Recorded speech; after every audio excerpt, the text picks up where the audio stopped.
يا مساء الفل او صباح الفل يا باشمهندس، ايا كان بتسمع الفيديو ده امتى. النهارده او دلوقتي هحلل لك اهم اسئله الماس زيرو. الاسئله دي جت في كان جايبها دكتور عبد الرحمن في فاينل ماس زيرو اللي هي السنوات السابقه. دكتور عبد الرحمن آه، كان في جامعه المنيا، فهو كان بيحط الامتحانات، فدي كلها امتحانات الدكتور عبد الرحمن. وحرفيا امتحانات كتير، يعني حوالي 9 أو 10 امتحانات. الأسئلة متكررة هي اختلاف أرقام بس. فأنا كاتب الفكرة، يعني كاتب يعني مكرر الفكرة كم مرة. يعني لو هكرر كل الأفكار اللي جابها، يعني قصدي لو هكرر كل المسائل اللي جابها يعني تاخد وقت طويل، وهي نفس يعني الفكرة هي اختلاف بيغير الرقم بس، وفي أمثلة بيجيبها زي ما هي ما بيعملش فيها حاجة. فيلا نبدأ. البي دي اف هسيبهولك في أول كومنت مثبت، عشان مش هقدر اكتب الاسئله تاني هنا، الوقت الفيديو هيطول قوي. فانا هقرا السؤال من البي دي اف وهحل على طول هنا. فانت افتح البي دي اف وبص في السؤال وانا هحل الحل على طول. تمام تمام. اول سؤال بيقول لك ان let r اللي هي r يعني ثواني بس. بيقول لك r حيث ان يعني زوج مرتب a b، وان ال A بتنتمي ال A small تنتمي ل A capital وال B small تنتمي ل B capital.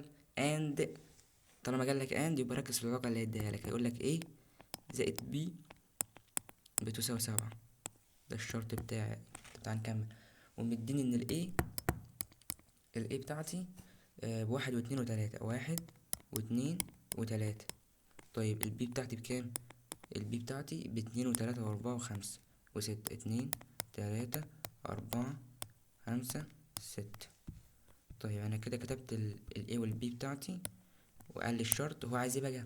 عايز R و R سالب واحد والدومين والرينج. طيب تعالى نجيب الار بتاعتي كنا بنجيبها ازاي؟ هتقول لي هاخد الواحد مع ده كله، والاتنين مع ده كله، والتلاتة مع ده كله، بس عندك شرط بيقول لك الاي زائد البي بتساوي 7. فاحنا هنعمل زي ما احنا بنقول، هنقول الار بتساوي افتح الاقواس بتاعتك. فانت عايز تقول لي هنا واحد واحد وقصدي واحد واتنين. طب واحد واتنين بيساوي 7؟ يعني واحد زائد اتنين بيساوي 7؟ لا، يبقى الواحد واحد واتنين مش هتنفع معايا، يبقى مش هاخدها. طيب واحد وتلاتة، واحد وتلاتة برضو لا مش هتنفع. أربعة مش 7. طيب واحد وأربعة 5؟ لا. واحد وخمسة برضو لا. 6. طب واحد وستة تنفع. واحد وستة. طب واحد وستة ليه؟ طب اجمع ادي دي الايه بالنسبة لي ودي البي. طيب هو بيقولك ايه زائد ده الشرط اللي مديهولي هو في المسألة. الشرط بيقولك ايه زائد بي بتساوي 7. طب ايه زائد بي بيساوي 7، يبقى واحد وستة 7. تمام. طب تعال نكمل. تعال ناخد الاتنين بتاعتي. الاتنين واتنين ما ينفعش. اتنين وتلاتة ما ينفعش برضو. اتنين واربعة ما ينفعش برضو. اتنين وخمسة ينفع. اتنين وخمسة. طب ليه اتنين وخمسة ينفع؟ عشان 7. طيب اتنين وستة تمانية ما ينفعش. طب تلاتة واتنين ما ينفعش. تلاتة وتلاتة ما ينفعش. تلاتة واربعة ينفع. تلاتة واربعة ينفع. ليه؟ تلاتة واربعة 7. طيب تلاتة وستة، تلاتة وخمسة 8، تلاتة وستة 9 ما ينفعش. خلاص انا خلصت على كده وجبت له الار. طب هو عايز الار سالب واحد كمان. مش هتعمل حاجة، هتعمل اعكس بس دول، خليهم ستة وواحد. اعكس اللي بعدهم خليهم خمسة واتنين. اعكس اللي بعدهم خليهم أربعة وتلاتة. واقفل بتاع المجموعة بتاعتك. طيب هو عايز الدومين. طيب الدومين بتاع ار هيساوي ايه؟ قلت لك بتاخد الرقم الاول في كل جزء مرتب بس بدون تكرار. يبقى عندي واحد واتنين وتلاتة. واحد واتنين وتلاتة. طب في نفس الوقت ده بيساوي ايه؟ هيساوي الرينج بتاع ار سالب واحد. ليه؟ طب تعال نجيب الرينج بتاع ار سالب واحد. الرينج بتاع ار سالب واحد بنقول بناخد العنصر التاني. يبقى ار واحد واتنين وتلاتة. يبقى هي عشان توفر يعني وقت وخطوات. طيب الرينج بتاع ار هتقولي باخد الرقم التاني اللي هو ستة خمسة أربعة. فهتكتب ستة خمسة أربعة. ستة خمسة أربعة وحطهم بين المجموعة بتاعتك. هتقولي ده هيساوي الدومين بتاع ار سالب واحد. ليه؟ يا دي النيل. هتقولي تاني؟ هقولك ارجع الار سالب واحد. لا ده الرينج. ليه هتقولي ده بيساوي الدومين بتاع ار سالب واحد؟ اقولك الدومين بتاع ار سالب واحد اللي هو ستة خمسة أربعة. ستة خمسة أربعة. ده أول مسألة عندي. تاني مسألة هي نفس الكلام. رقم 2 اهو، بيدينا علاقة. كمل الشرط، هيقولك اجرى، هيقولك كاتب لك شرط B بتساوي A زائد 1. وركز معايا عشان المسألة دي محطوطة غلط في الPDF. ده الشرط اللي مديهولي، ومديني ال A بتاعتي تساوي 1 و2 و3. طيب ال B بتساوي 2 و3 و4 و5. معلش الخط بسرعة عشان ننجز بس. طيب هنعمل ايه؟ هنجيب الار بتاعتي. الار بتاعتي هتساوي، احنا قلنا ان لازم ان البي تساوي ايه زائد 1. يعني بمعنى لما اقولك 1 و2، 1 و2 تنفع ليه؟ لان البي، يعني لما اقولك 1 اهو وال2 تنفع ليه؟ هتقولي البي بتاعتي دي ودي الايه. طب انا بقولك ان البي بتساوي ايه زائد 1، طب ما البي ب2، البي ب2 والايه ب1، وانا عندي 1 يبقى 2، يبقى الاتنين تساوي 2، يبقى دي تمام، يبقى دي اول واحدة معايا تمام. طيب 1 و3 ما تنفعش ليه؟ احسبها بالعقل هتلاقيها غلط. طيب 1 و4 ما تنفعش، 1 و5 برضو ما تنفعش. تمام، يبقى أنا كده جبت دي محلولة غلط في الPDF، فتركز عشان تعدلها. طيب بعد كده هتقولي هاخد الاتنين مع الاتنين ما تنفعش، الاتنين مع التلاتة تنفع ليه؟ طب العلاقة تلاقيها صح. البي ب3 يبقى الايه ب2، يبقى زائد 1 يبقى 3 تساوي 3. تمام. طيب 2 و4 ما تنفعش، 2 و5 ما تنفعش. طيب اللي ينفع تاني 3 و2 ما تنفعش، 3 و3 ما تنفعش، 3 و4 تنفع. ليه 3 و4 تنفع؟ طب العلاقة تلاقيها صح. طيب هات الار -1، هتعمل ايه؟ قلنا هتعكس، هتقولي 2 و1 و3 و2، وهتقولي 4 و3، وتكفي الأقواس بتاعتك على كده. تمام. ده يعني محطوط غلط في الPDF عشان انا كنت بحل بسرعة، لكن الحل بتاعها صحيح اهو. طيب هو بيقول لي عايز الدومين بتاع R. خلاص بقى 1 و2 و3، 1 و2 و3، اقفل المجموعة على كده. تمام.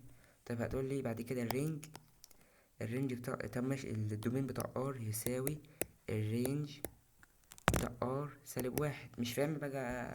ابعد بعيد عني، ما انت فهمتها لك. هتقول لي ليه الرينج بتاع -1؟ طب تعالى الرينج بتاع -1، 1 و2 و3. ركز يعني. طيب الرينج بتاع R هتقول لي 2 و3 و4، 2 و3 و4 هيساوي الدومين بتاع R -1. مش فاهم بقى؟ اطلع من الفيديو يا اسطى، ما تروحش الامتحان بكره. طيب نخش على السؤال اللي بعد كده. السؤال رقم 3 نفس الفكرة برضو، بس هنا بقى بيقول لي ان البي اكبر من الاي في العلاقة بتاع ده. السؤال رقم 3. طيب نفس الاي بقى، الاي بتاعتي بكام؟ الاي ب1 و4 و5، الاي ب1 و4 و5، 1 و4 و5، دي الاي بتاعتي. طيب البي قال لي ب2 و3 و4 و5، ب2 و3 و4 و5. والحل قدامك في الPDF وبراجعه، ايه كده مفيهاش حاجه اصلا. المهم ان انت ما تحل هتقولي ان البي لازم تكون اكبر من الايه. طب هحل لك حاجه بسيطه فيها. لما تقولي الار هتجيبها ازاي؟ الحل في الPDF هتقولي 1 و2. طب 1 و2 يبقى كده الاتنين هي البي، والواحد ايه اهو 2. لا اهو، لا ارجع 1 و2، 1 مع الاتنين. طب انا كده عندي البي اكبر من الايه. تمام، كم وهكذا. 1 و3 البي برضو اكبر. تمام. 1 و4 صح، 1 و5 برضو صح. تمام. طيب تعالى نكملها. 4 و2 ما تنفعش لان البي اقل. طب 4 و1 ما تنفعش، 4 و3 برضو ما تنفعش، 4 و4 ما تنفعش، 4 و5 تنفع، 4 و5 تنفع. يبقى عندي هنا كده اهو، نكملها. يبقى عندي 4 و5. طيب تعالى نقول لك 5 و2 ما تنفعش، 5 و3 ما تنفعش، 5 و4 ما تنفعش، 5 و5 ما تنفعش. اكفي على كده. تمام. فانت خدت الواحد والاتنين، وخدت الواحد والتلاتة وواحد واربعة وواحد وخمسة. الحل معاك في الPDF، بس انا حبيت اوضح لك الفكرة لان هي نفس الفكرة بس متكررة. وده فاينل كله، ده فاينل كله فاينل، مش جايب حاجة من عندي. طيب مثال رقم 4 برضو في تعديل بسيط، هو محلول غلط فهنعدله كده، كان حله كامل.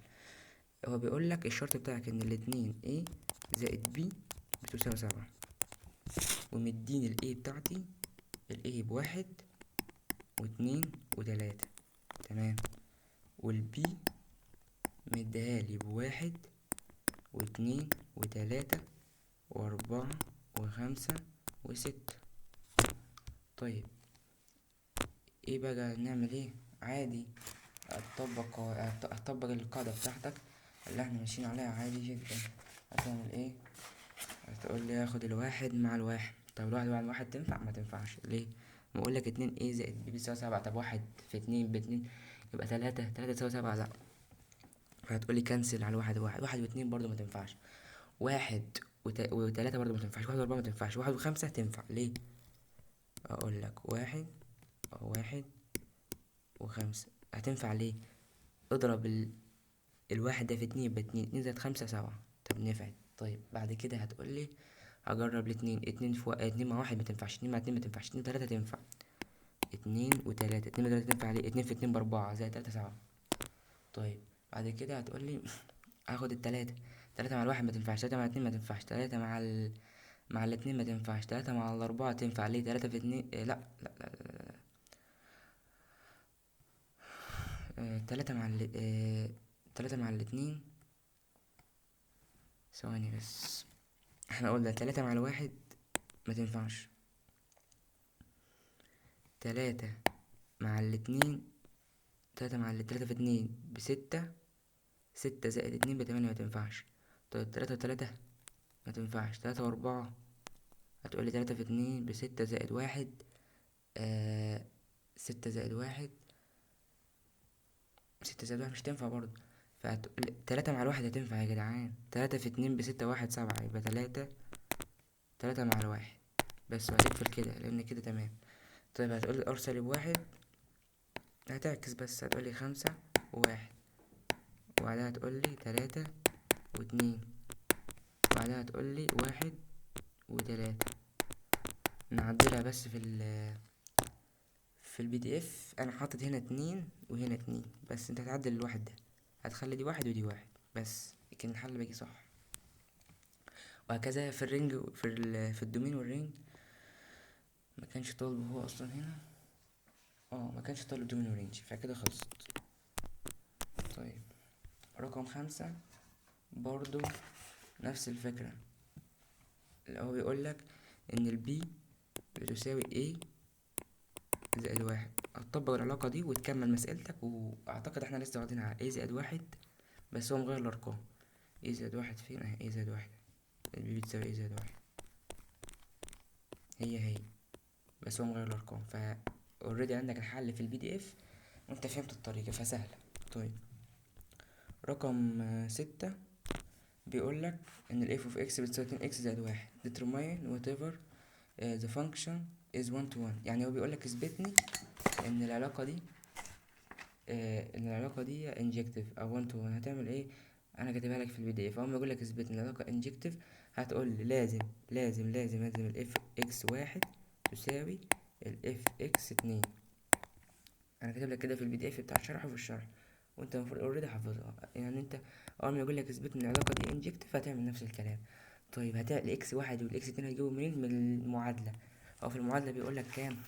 بيقول لك اثبت لي اهو. بيقول لك اف اوف اكس بتساوي اتنين اكس زائد واحد. طيب انا هشيل اكس واحد واحط مكانها كام؟ احط مكانها اتنين اكس واحد زائد واحد، اللي هي العلاقة دي بس زي ما هي. بس انا حطيت اكس واحد بتساوي اتنين اكس اتنين زائد واحد. طيب هتقولي واحد مع واحد والاتنين مع الاتنين. طيب خلاص، هيفضل عندي الاكس واحد تساوي الاكس اتنين. خلاص يبقى اذا العلاقة بتاعتي انجكتيف وان تو وان. لو مش فاهم انا شرحتها في الشرح يعني باستفاضة شوية، فروح اسمعها تاني لو مش فاهمها، او انت احفظها. انت خلاص عرفت الخطوات بقى. مثلا غير لك في العلاقة دي، انت هتعمل نفس الخطوة. قول اف اكس واحد بتساوي اكس اتنين وعوض بالقيمة بتاعتك هنا وطير، في الاخر يطلع معاك اكس واحد بيساوي اكس اتنين. كده انت اثبتت العلاقة انجكتيف.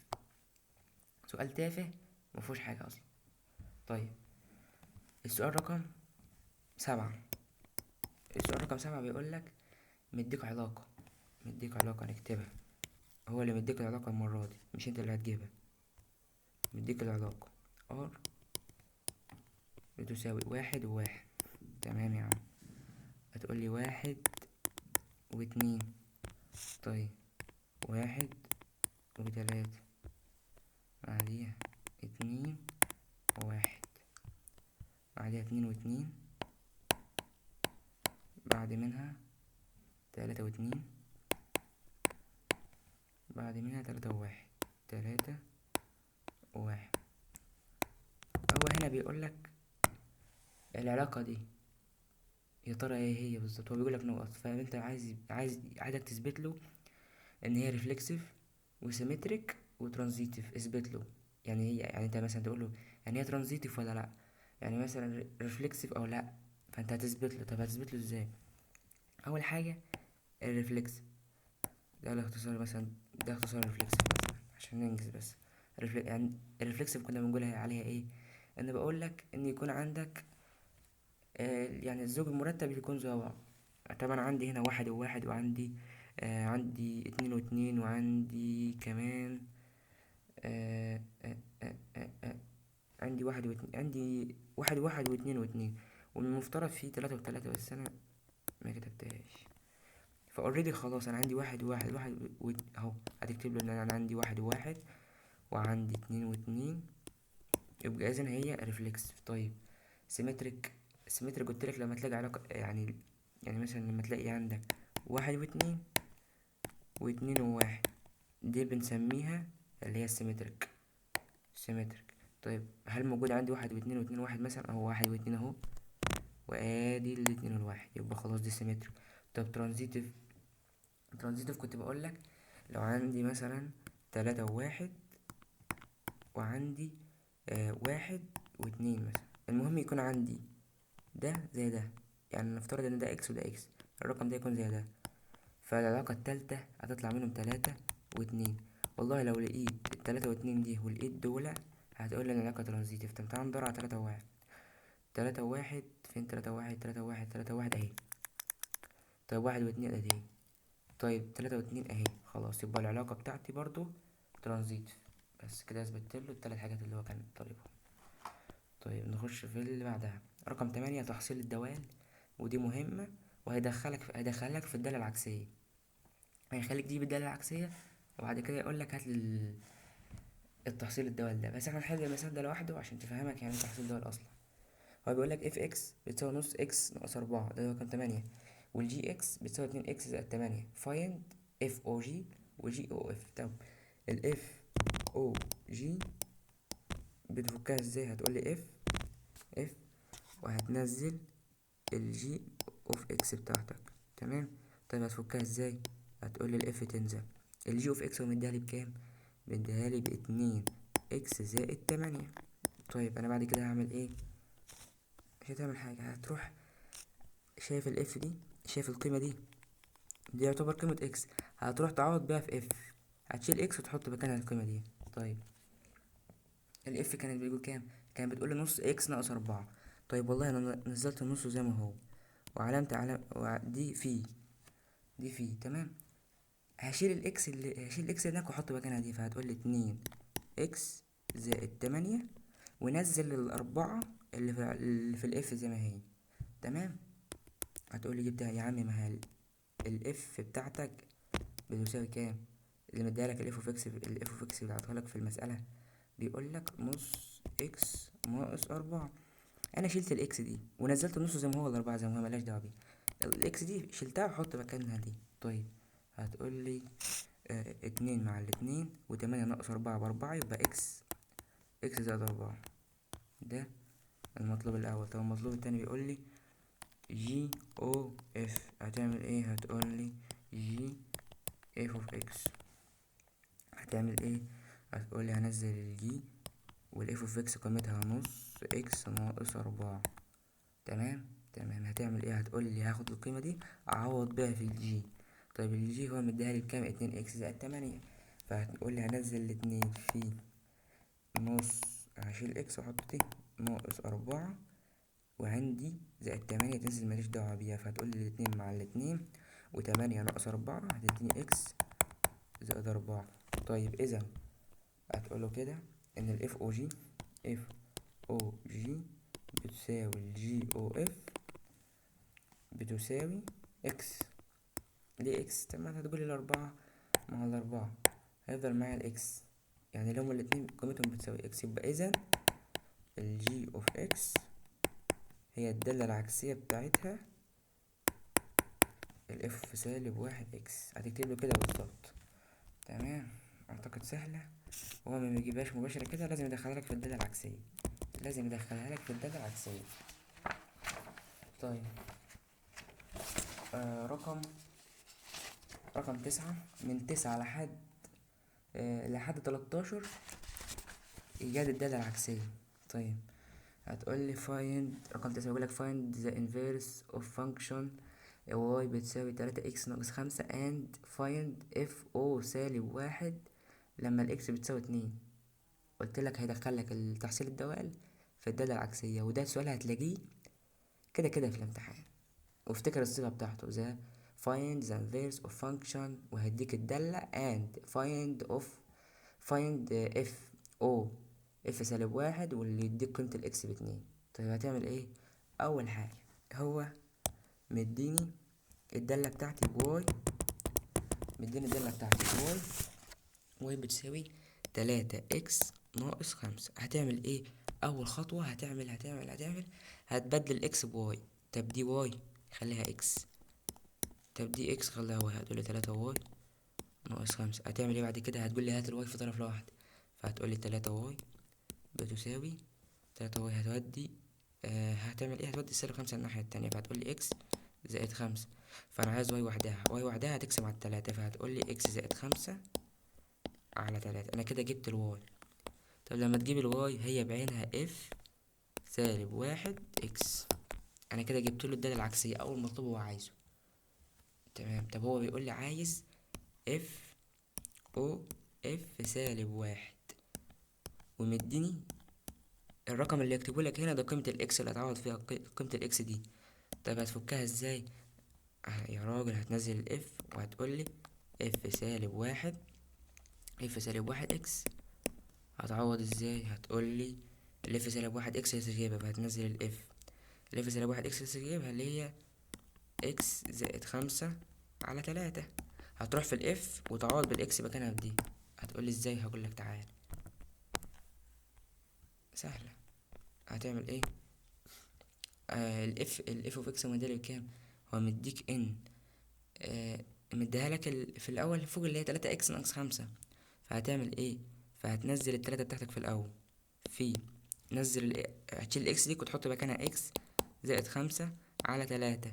وعندك في العلاقة اللي مديها لك اهو في سالب 5، فانت هتنزله زي ما هو. ساعتها هتعمل ايه؟ ساعتها هتقول لي 3 مع 3 قيمة الاكس دي هو مديها لي الاتنين دي، فهتشيل اكس وتحط 2. اتنين زائد 5 7. 7 ناقص 5 هتساوي 2. خلصت مسألتي وخلصت مسألتي، وكده كده مسألة جاية بنفس النمط ده. طيب اللي بعدها نفس الصيغة برضو، بيقول لي find the inverse of function ما y بتساوي، أو بيقول لي y امسك الواي 3x زائد 2. هتعمل ايه؟ هتبدل ايه؟ هتخلي الاكس بتساوي 3y زائد 2. هات الواي في طرف لوحدها، هتقولي 3y بتساوي x ناقص 2. طيب الواي هتساوي x ناقص 2 على 3، يبقى هتساوي الاف سالب واحد. دي الدالة العكسية جبتله أول مطلوب هو عايزه، جبته له تمام. هتعمل ايه؟ هو طالب منك اف او اف سالب واحد والاكس بتاعتي باتنين. هو مليش غير 2، هو دكتور عبد الرحمن مكرر الاتنين في 10 امتحانات، نفس المعطى ده ونفس ده، بس بيغير الرقم. هتعمل ايه؟ هتفك الفكة بتاعتك بقى، مش هقعد افكها كل مرة. فهتنزل التلاتة بتاعتك اللي هنا، وهتشيل الاكس دي وهتحط مكانها القيمة دي في اكس ناقص 2 على 3 ناقص او زائد قصدي زائد 2. طيب هتعمل ايه؟ طير 3 مع 3، الاكس مديهالي ب2 يبقى اذا صفر، يبقى ملهاش لازمة، يبقى بتجلي 2. خلصت سهلة. طيب رقم 11 find the inverse نفس الصيغة، وبيقول لي ان الواي بتساوي 2x ناقص 3. عايز الانفيرس، هتعمل ايه؟ بدل. هتقولي الاكس تساوي 2y ناقص 3، يبقى 2y تساوي x زائد 3. اكس مع الاتنين، يبقى الواي بتساوي اكس زائد 3 على الاتنين. خلصت. هتقولي دي بتساوي اف سالب 1 اكس. والله الرياضة سهلة وممتع، بس انت البني ادم براس كلب بقى. اعمل لك ايه؟ هو طالب منك اف او اف سالب 1 وعايز الاكس تعوض عنها ب2. فك يا باشا القيمة بتاعتي، هو مديني اعوض عن الاكس دي باللي احنا جبناها، اللي هي دي الاكس زائد 3 على الاتنين. هتعمل ايه؟ هتنزل الاتنين في اكس زائد 3 على الاتنين ناقص 3. هتعمل ايه؟ هتقول لي 2 مع الاتنين، عوض دي ب2. 2 زائد 3 5، 5 ناقص 3 بيساوي 2. هتقول لي هو كله بيطلع 2 ليه؟ هقول لك انا مالي، هي المسألة بتطلع كده، اهو دكتور عبد الرحمن دماغه كده، انا مالي. طيب رقم 12، ودي اخر مسألة في لا لسه في مسألة كمان. رقم 12 نفس الصيغة برضو، عشان تعرف بس ان انا كنت هكتب لك الامثلة كلها كنا هنطول، لان نفس هو ما بتعملش حاجة، هو بيغير الصيغة بس. ادي الواي بتساوي 5x ناقص 2. هتعمل ايه؟ يا دي النيلة، هتقولي هتبدل اكس 3y ناقص 2. 3y بتساوي اكس زائد 2، يبقى الواي بتساوي اكس زائد 2 على 3. مش لا يا جماعة، دي 5 دي 5 دي 5 دي 5 دي 5 دي 5 بس. هتعمل ايه؟ هتقولي القيمة دي هتساوي اللي هي الاف سالب 1. اف سالب 1 اكس، اف سالب 1 اكس. خلصت. هو طالب منك اف او اف سالب 1 والاكس بتاعتي ب2. هتعمل ايه؟ المعادلة مديهالي، هتنزل الخمسة في اكس زائد 2 على 5 ناقص 2. طيب هتقولي 5 مع 5 دي ب2 ودي ب2، يبقى 0. هيفضل مالكش دعوة بالسالب، هتنزل الاتنين زي ما هي. خلصت. اخر مسألة في شابتر 1 رقم 13. find the inverse of function. الواي مديهالي ب3 x ناقص 4. هي نفس الصيغة، هتبدل. هتقولي اكس بتساوي 3y ناقص 4، يبقى 3y بتساوي، هتودي اكس زائد 4، يبقى هتساوي y هتساوي اكس زائد 4 على 3. اكس زائد 4 على 3 هتساوي اف سالب 1 اكس. طيب هو طالب منك ايه؟ برضه نفس المعطى، اف او، اشتغل يا عم، او اف سالب 1 والقيمة بتاعتي ب2. هتعمل ايه؟ نفس الكلام، هتنزل التلاتة وتعوض بالاكس بالقيمة اللي احنا جبناها، اللي هي اكس زائد 4 على 3 ناقص 4. هتعمل ايه؟ طير 3 مع 3 ودي ب2. 2 زائد 4 6 ناقص 4 تديني 2. وكده خلصت لك اهم اسئلة شابتر 1، وهو مش هيسأل في غير كده. طيب ايه اللي احنا سيبناه او اللي ما تجاش عليه اسئلة كتير من شابتر 1؟ طيب من شابتر 1 اللي ما جاش عليه اسئلة كتير، هقول لك اللي ما جاش عليه اسئلة كتير من شابتر 1، او اللي هو مركزش عليه يعني. طيب نجيب البي دي اف واقول لك اللي مركزش عليه، او اللي ممكن يجيبه بكره، عشان ما تقوليش انت يعني جاب حاجه وانت ما قلتهاش.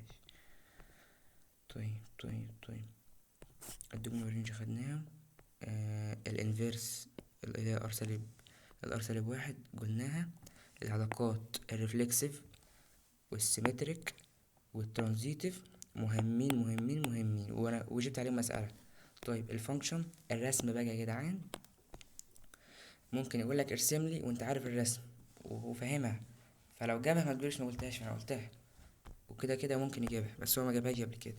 طيب خصائص الدوال، يجيب لك ارسم ويقول لك هل هي انجكتيف ولا سيرجكتيف ولا بايجكتيف، وانت فاهم التلاتة اعتقد يعني. طيب اثبت اهو، بس هناك كان 2x زائد 1، هنا 2x زائد 3، نفس الصيغة ونفس الإثبات. ودي سيرجكتيف برضو ممكن يجي يسأل عليها. تحصيل الدوال لسه حل معاك نفس المسألة، كان جايبها فاينل اهي من البي دي اف، كان جايبها فاينل. طيب ده كده في شابتر 2، حله في شابتر 2. فمش هيسأل عليها دلوقتي. طيب ازاي اجيب الدالة العكسية؟ هتقولك شيل اكس وحط واي، بدل اكس مكان واي، هات الاكس بدلالة، هات الواي بدلالة اكس. هنشيل الواي ونحط اف سالب واحد اكس. التحقق مالكش دعوة بيها، متهمش في حتة التحقق دي، وادي المسألة عليها. بعد كده اللي ما سألش برضو عليه او ما جابش عليه امثلة، هتقولي لو عايز عدد المجموعات اجراها عشان ممكن يجيبها، لو مجموعتين برضو بس. ولو العلاقة علاقة تكامل هتبقى ريفلكسيف وسيمتريك وترانزيتيف. ده كل حاجة تخص شابتر 1 انا قلتها في ال 12 13 مثال دول، والحاجة كام حاجة قلت لك عليهم في البي دي اف. اعتقد اي سؤال هيجيك في شابتر 1 هتحله صح. بس كده تمام، شكرا.